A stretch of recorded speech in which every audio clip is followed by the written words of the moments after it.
یوگ کی طرف جانا یا اسپریچولیٹی کی طرف جانا، اس کا ریزن بھی یہی تھا کہ ہم انسان ہیں اور ہم سے بہت غلطیاں ہوتی ہیں اور ہم ایکسیپٹ نہیں کرتے ان چیزوں کو. سو میری تو بہت ساری یادیں ہیں، غلطیاں ہیں. امی کی بیماری جب بہت عرصے تک چل رہی تھی نا سر، تو میں کام کر رہی تھی اور ایسے کام کر رہی تھی کہ دن رات مجھے ہر وقت میرا سوٹ کیس پیک ہوتا تھا. امی لاہور میں ہوتی تھی اور میں کراچی یا ملک سے باہر. تو 2-3 دفعہ امی کافی دیر تک ہاسپٹلائز ایڈمٹ رہیں. اور میرے امی ابو کی شاید سب کو پتہ ہے کہ ہمارے امی ابو کی سپریشن ہوئی تھی، تو ہمارے پاس ایک ماں، ایک سالڈ ریلیشن شپ تھا سارے سب بہن بھائیوں کے پاس. تو امی کو نا نمک کھانے سے ڈاکٹر نے منع کیا ہوا تھا، ان کا بلڈ پریشر بہت ہائی ہو جاتا تھا اور وہ ہارٹ کے لیے بھی صحیح نہیں ہوتا تھا. کوما میں بھی چلی گئی ایک دفعہ. سو آئی ریممبر ان کے مرنے سے کوئی کچھ دن پہلے she had lot of salt اور بلڈ پریشر ہائی، اور ہم کراچی میں تھے. اور میرا یہ جو غصہ، ہم ایکٹروں کو نا بہت غصہ ہوتا ہے، ہمیں باہر کے کاموں کے بھی غصے ہوتے ہیں، ہم سارے آگے گھر پہ ہی نکالتے ہیں. اور میں نے وہ غصہ امی پہ نکالا تھا. آئی ریممبر کہ کچھ چیز میرے ہاتھ میں تھی اور میں نے آج تک کبھی یہ میرا بیہیویئر کسی ڈرامے کی شوٹ بھی کرنی ہو تو بڑا میرے لیے مشکل ہوتا ہے، مجھے بڑا رول کو طاری کرنا پڑتا ہے. وہ میں نے چیز اٹھا کے ایک دیوار پہ ماری تھی گھر میں. اور اس کے بعد جب انہی دنوں میں امی کی ڈیتھ ہوئی نا، تو آپ بلیو کریں کہ میں 3 دن تک روئی نہیں تھی. میں صدمے میں چلی گئی تھی، اس خوفناک صدمے میں چلی گئی تھی. شاید وہ تکلیف تھی میرے اندر کہ میں نے ایسا بیہیویئر کیوں کیا، کہ جب پیرنٹس ہمیں پال رہے ہوتے ہیں اور جب یہ سب اس پروسیس سے گزر رہے ہوتے ہیں، وہ شاید اس قسم کے بیہیویئر نہیں کرتے بچوں کے ساتھ. اور انہوں نے تو 5 بچوں کو، ہم لوگوں کو میری ماں نے اکیلے پالا ہے. تو وہ میں کبھی بھی اپنے آپ کو معاف نہیں کرتی. میں جتنا مرضی یوگ کر لوں، جتنے مرضی کر لوں، وہ چیز میرے اندر ابھی بھی تکلیف. اور جو بھی آپ کا معاملہ ہو گیا تھا، اس کے کتنے عرصے کے بعد ان کا انتقال ہوا؟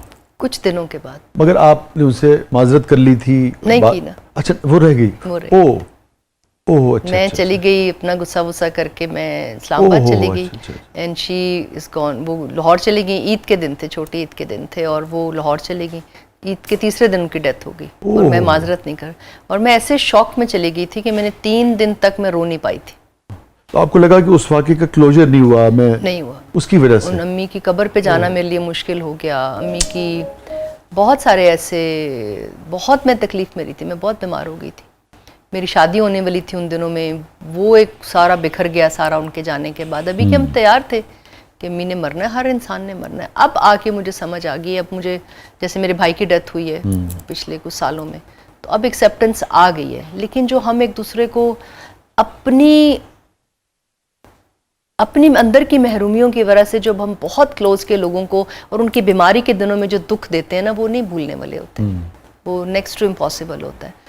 حالانکہ ہم سب کو یہ بات سمجھنی چاہیے، اور ہم سبھی پوری طرح سے نہیں سمجھ پاتے، کوئی کم، کوئی زیادہ، کوئی بالکل نہیں، کہ جو بھی ہمارے ارد گرد جب بیماری سے کوئی ہمارا ساتھی، دوست، فیملی والا لڑ رہا ہوتا ہے، اس میں ایک چڑچڑا پن تھوڑا سا ہوتا ہے. تو ہمیں اس کو ٹالریٹ کرنا ہے. جو آپ نے بات کی بچپنے کی، جیا، آپ دیکھیے کہ دین کی تعلیمات کیا ہیں، خاص طور پہ بزرگوں کے حوالے سے.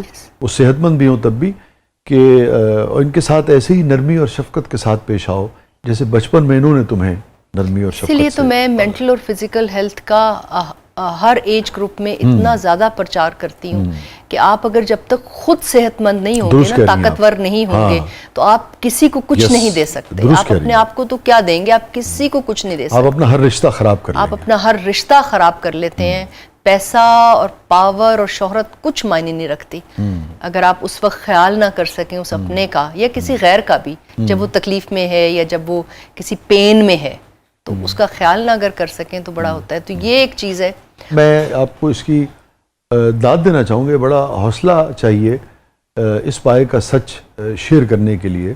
ہم دیکھتے ہیں کہ جب بھی ہمارے دوست اس خلوص کے ساتھ اس نوعیت کا سچ شیئر کرتے ہیں تو ہم دیکھتے ہیں کہ لوگ اس سے بہت سیکھتے ہیں. بالکل جی. ہم لوگوں کو اندازہ ہوتا ہے کہ ہم سب غلطیاں کرتے ہیں، اس سے بڑی بڑی غلطیاں کی ہوتی ہیں، مختلف طرح کی بڑی غلطیاں کی ہوتی ہیں. اگر آپ ایکسیپٹنس میں آ جائیں نا، میں سمجھتی ہوں ہم اب کرتے رہیں گے جب تک ہم قبر میں نہیں چلے جاتے، ہم غلطیاں کرتے رہیں گے. لیکن اگر آپ ایکسیپٹ کرنے شروع ہو جائیں اپنی غلطیوں کو تو مجھے لگتا ہے کہ وہ سدھار اپنے اندر آنے شروع ہو جاتا ہے. جی آپ یہ فرمائیے کوئی ایسی بات زندگی میں جو آپ کو گلٹ میں مبتلا رکھتی ہو, کانشیس ضمیر سے کچوکے لگاتا رہتا ہو کہ جی علی یہ مجھ سے زندگی میں اس معاملے میں غلطی ہوئی؟ اب شادی کے بعد مجھے لگتا ہے میرا جو میاں ہے عمران, جیسے پہلے مجھے لگتا تھا کانفیڈنٹلی میں ٹی وی پہ بیٹھ کے بہت دفعہ کہہ دیتی ہوں کہ میں نے بہت سارے رشتوں کو نہ کی, شادی میری لیٹ ہوئی, اٹس آبویس سی بات ہے, میں نے بہت ساری حرکتیں ایسی کی ہوں گی جس کی وجہ سے میں ایکسیپٹ نہیں کر پا رہی تھی. مجھے لگتا ہے پیرنٹس کا ریلیشن شپ بھی وہ اتنا پرفیکٹ نہیں گزرا, تو یہ بھی میرے اندر ایک خوف تھا. رشتے سے ڈر گئی تھی آپ؟ اس رشتے سے ڈر گئی تھی میں, اور بڑی پرفیکشن والی ایک معاملات کی طرف چل پڑتی ہے انسان کی, جو آپ کا وہ ہوتا ہے. سو وہ مجھے لگتا ہے اب شادی کے بعد جو ایگزیکٹلی جن چیزوں سے میں ڈرتی تھی, اور عمران کی میرے میاں کی دو ایکسٹریم سائڈز ہیں اور مجھے لگا کہ یہ میرا ایک صرف خوف تھا, یہ میرا ایک صرف خوف تھا. اس چیز کو ایکسیپٹ میں نے ہی کرنا ہے, آپ کبھی کسی کو بدل نہیں سکتے. آپ کبھی بھی کسی انسان کو جو آپ بدلنے کی کوشش کرتے ہو, چاہے وہ مرد عورت کو کرے یا عورت مرد کو کرے, یہ ایک سب سے بڑی بیوقوفی ہوتی ہے. آپ کو چیزوں کو ایز اٹ از ایکسیپٹ کرنا ہوتا ہے کسی بھی ریلیشن شپ میں. سو یہ اب آ کے مجھے ہوتا ہے کہ چلو دیر آئے درست آئے. ایک بہت بہترین خاوند ہے میرے پاس, میرے دوستوں کی طرح, جن کو پیار سے میں سمجھتی ہوں کہ آپ کوئی بھی بات کہہ دو, he understood that. مگر اس ریلیشن شپ میں جیا علی کی ریڈ لائن کیا ہے؟ اچھا, یہ ریڈ لائن میں نے اب ختم کرنی ہے. کرنی ہے؟ کرنی ہے. اچھا, وہ آزادی دے دینی ہے. ہاں, آپ کسی کو باندھ کے رکھنا یا شرطوں پہ ریلیشن شپ نہیں چلتے, کبھی بھی نہیں چلتے. اس میں تکلیف آپ ہی کو ہوتی ہے اینڈ آف دا ڈے. جو آپ جتنا زیادہ ایکسیپٹ کریں گے کسی سے, دوسرے سے, وہ کبھی بھی کمپلیٹ نہیں ہوتا. سو یہ جو ریڈ لائن ہم کھینچتے ہیں نا, یہ بڑی خطرناک ہے. اگلے کے لیے نہیں ہوتی, آپ کے اپنے لیے ہوتی ہے. آپ تکلیف میں چلے جاتے ہیں کیونکہ وہ پرفیکشن تو کبھی بھی نہیں آ سکتی. سو یہ میں نے یہ عادت میں نے ابھی ودن 2-3 ویکس میں, یہ ہمارے جھگڑے ہوتے, چھوٹے موٹے جھگڑے ہوتے, تو یہ میں نے سیکھ لیا ہے, اور سیکھنا اب اس پہ میں نے عمل کرنا شروع کیا. تو ریڈ لائن مٹا رہی ہیں آج کل آپ؟ Of course. جیا علی صاحبہ کی زندگی کا اتنی اچیومنٹس ہیں, مختلف شعبوں میں آپ نے کام کیا, ہر شعبے میں آپ کو بہت سارے سپر ڈوپر ہٹس ملے, کامیابیاں ملیں, اور مگر اور بھی بہت کچھ ہوگا زندگی میں, اور بھی بہت شیڈز ہیں زندگی کے, اور بھی بہت رشتے ہیں, اور بھی بہت ابھی تو مجھے لگتا ہے زندگی شروع ہوئی ہے. مجھے اب لگتا ہے آج آپ سے بات چیت کرنے کے بعد مجھے اور کتنی کلیئرٹی آئی ہے, اور مجھے لگتا ہے زندگی اب شروع ہوئی ہے. میں اس پیس پہ چل رہی ہوں. عزت افزائی کا شکریہ. میموریبل مومنٹ آپ کی زندگی کا جو میں بھی مس بھی کرتی ہوں بہت زیادہ اب آ کے, میں جو میرا بھائیوں کے ساتھ کھیلنا تھا نا, وہ میں بہت مس کرتی ہوں ابھی بھی. جو چھٹیوں میں ہم لوگ درختوں پہ چڑھتے تھے, جامن بہت مجھے پسند ہے. آج کل پھر جامن کا ویدر آ گیا ہے, تو جامن کھانا اور وہ جو بچپن میں کھیلنا تھا نا بھائیوں کے ساتھ, that I miss a lot seriously. جیا علی صاحبہ کی زندگی کا سب سے غمگین لمحہ؟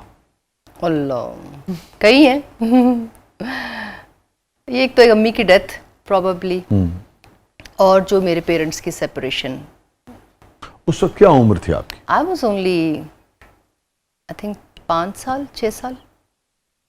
اگر میں آپ سے یہ پوچھوں, جن پیرنٹس کے ہاں سپریشن ہو رہی ہے, ہو سکتی ہے, یا وہ بات کرتے ہیں, ان کو وہ 5 سال کی بچی بتا سکے کہ اس پر کیا بیتتی ہے, تو ہو سکتا ہے کچھ سپریشنز رک جائیں اس 5 سال کی بچی کی بات سن کے. وہ 5 سال کی بچی کیا دیکھتی تھی, کیا فیل کرتی تھی, اس کو آپ پینٹ کر سکتے ہیں, بیان کر سکتے ہیں؟ بہت خوف, ایسی چیزیں جو ہم بچے, اب اس عمر کے بچے جو ہیں, میں ان کو دیکھتی ہوں تو میں ان پیرنٹس سے کہتی ہوں کہ بھائی یہ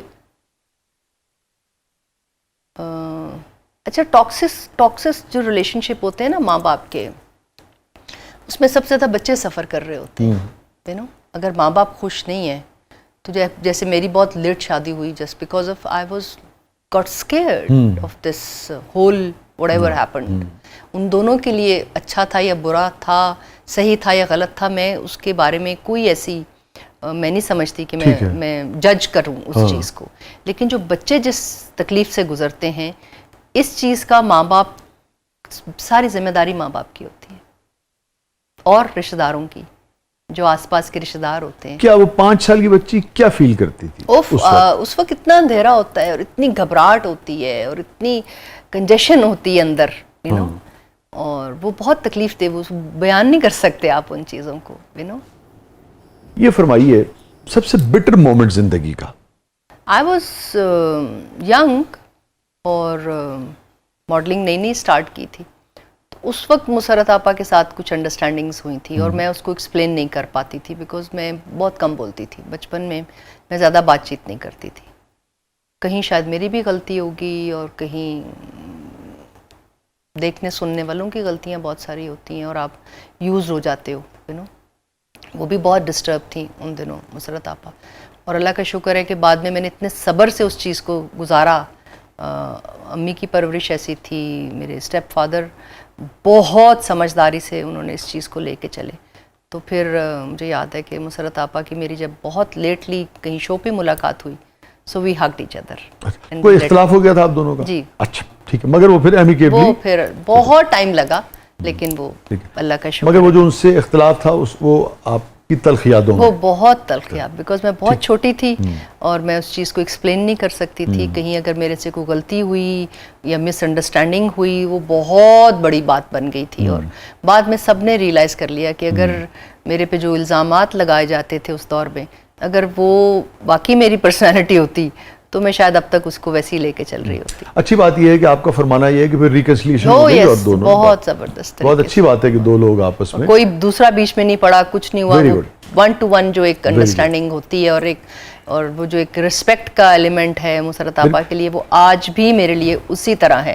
ان ساری ایشوز ایک طرف, لیکن وہ جو جس طرح انہوں نے مجھے ماڈلنگ میں ہیلپ کیا, میری امی سے اجازت لی, سب کچھ لیا, وہ میں نے ٹوٹلی دونوں چیزوں کو ڈفرینٹ آہستہ آہستہ کر لیا, کیونکہ میں نے بہت سارے لوگوں کو بیچ میں پڑھنے نہیں دیا اس لحاظ سے. یہ میں آپ کے اس تجربے سے, اب میں اس آپ کے اور مسرت صاحبہ کے حوالے سے کچھ نہیں پوچھ رہا, میں صرف یہ جاننا چاہوں گا کہ یہ جو لوگ بعض اوقات ساری زندگی اختلاف ہو جاتا ہے, انسان ہے, آپ کا اپنا پوائنٹ آف ویو ہوتا ہے, دوسرے کا اپنا پوائنٹ آف ویو ہوتا ہے, مگر ہم اس کو پالے رکھتے ہیں, مرتے دم تک پالے رکھتے ہیں. میرے جنازے تھے بنا ہی, یا میں نہیں جانا.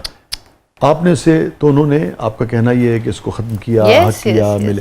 یہ کیسے کر پاتا ہے انسان؟ اس کے لیے کس قسم کی ریاضت, کس قسم کا رویہ ہونا چاہیے, کس قسم کی سوچ ہونی چاہیے جو آگے بڑھ کے ٹوٹے ہوئے رشتوں کو جوڑ دے؟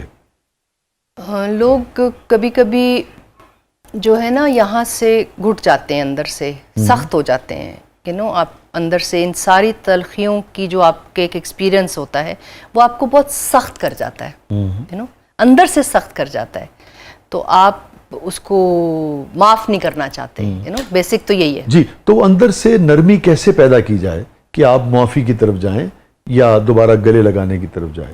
ہم لوگ کچھ کورسز بھی کرتے ہیں. اچھا, میں کچھ کورسز ہیں جو آپ کے اندر سے جو سانس کی مشقوں کے ذریعے آپ کے باڈی میں جہاں جہاں آپ کی انرجی بلاک ہے, یو نو, یہ انرجی کی بلاکیج ہوتی ہے کہ بہت ینگ ایج میں اگر اس طرح کے ٹراما سے آپ گزرے, ماں کے پیٹ میں رہتے ہوئے آپ اس طرح کے ٹراما سے گزرے, تو اس میں جو پرانی ہزاروں سال پرانی ٹیکنیکس ہیں سانس کی بریدنگ کے حوالے سے, فزکس کے حوالے سے, ایسے کورسز ہو رہے ہیں. تو آپ یہ کہنا چاہ رہی ہیں کہ جو معاف کرنے میں یوگا معاونت کرتا ہے, یہ کہہ رہی ہیں آپ؟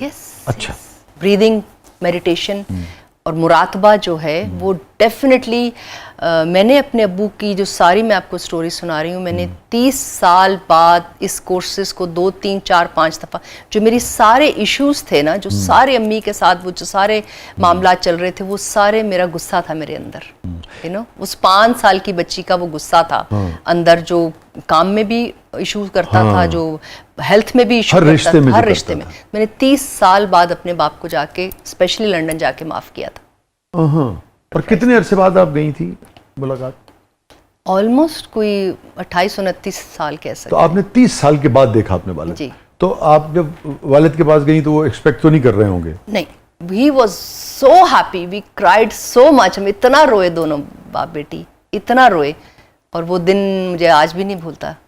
I remember لنڈن میں وہ بارش اتنی سخت ہو رہی تھی اور ہمیں دونوں باپ بیٹی کو پرواہ ہی نہیں تھی کہ بارش ہو رہی ہے, and we were بالکل کھلے آسمان کے نیچے, بھی ایک فلمی سین تھا, we were crying. So this is life. بہت بہت شکریہ جی, تھینک یو سو مچ. آپ تشریف لائیں, بہت دل سے آپ نے باتیں کی. آئی ہوپ کہ لوگ اس سے بہت کچھ سیکھیں گے. تھینک یو سو مچ, بہت اچھا لگا. بہت شکریہ. اور اس شو میں آنا, اور اس کا جو نام ہی ہے زبردست, اور مجھے لگتا ہے کہ جو پورا کانسیپٹ ہے اور جس طرح آپ اس کو لے کے چل رہے ہیں, ہم ویٹ کر رہے ہوتے ہیں کہ کب کسی پرسنالٹی یا کسی نون آدمی کے ایکسپیرینسز سے سیکھیں. سو آپ کا شکریہ کہ آپ ایسا شو لے کے چل رہے ہیں, اور اتنی تلخ باتیں جو ہم کبھی کبھی اپنے آپ سے بھی نہیں کرتے, اور آپ کے سامنے آ کے بالکل مزے سے آسانی سے کر جاتے ہیں. سو ایز اے ہوسٹ آپ کا بہت بہت شکریہ, آپ نے مجھے بلایا. تھینک یو سو مچ. میں سمجھتا ہوں اتنا زبردست شو, پلیز اسی انداز سے اس کو کرتے رہیے. تھینک یو سو مچ جی. اور ناظرین, یہ تھا آج کا زبردست. اپنے فیڈ بیک سے ہمیں آگاہ کیجیے گا. جیا نے جو بات کی, اسی کو ایک شعر میں نے ڈائسیکٹ کر کے بیان کرنے کی کوشش کی تھی کہ دو الگ الگ چیزیں ہوتی ہیں. ہمیں سمجھنا چاہیے کہ ایسا تو نہیں ہے کہ ہم جس کو خوشی سمجھ رہے ہیں وہ خوشی نہ ہو, وہ صرف ایک کامیابی ہی ہو جو بلبلے کی طرح کچھ عرصے میں ختم ہو جائے گی. اور اصلی خوشی جو ہے وہ کہاں ہے؟ وہ باہر تو ہوتی نہیں ہے, یہ طے ہے کہ وہ اندر ہی ہوتی ہے. اور وہ بعض اوقات, بلکہ بیشتر اوقات, کامیابی کی محتاج نہیں ہوتی ہے. وہ خلوص کی, پیار کی, رشتوں کی, جس پیشن کو آپ فالو کرنا چاہتے ہیں اس میں پیسہ ہے کہ نہیں ہے, وہ اس کی محتاج ہوتی ہے. کامیابی تو ہے, خوشی نہیں ہے. کامیابی تو ہے, خوشی نہیں ہے. جیسی سوچی تھی زندگی نہیں ہے. اور آدمی تیرا اعتبار کہاں, ہاں ابھی تھا ابھی نہیں ہے. اور تیری ہر بات کس لیے مانے, تیری ہر بات کس لیے مانے, یہ محبت ہے نوکری نہیں ہے. بہت بہت شکریہ. آپ نے فیڈ بیک سے ہمیں آگاہ کیجیے گا. اجازت دیجیے, اللہ حافظ.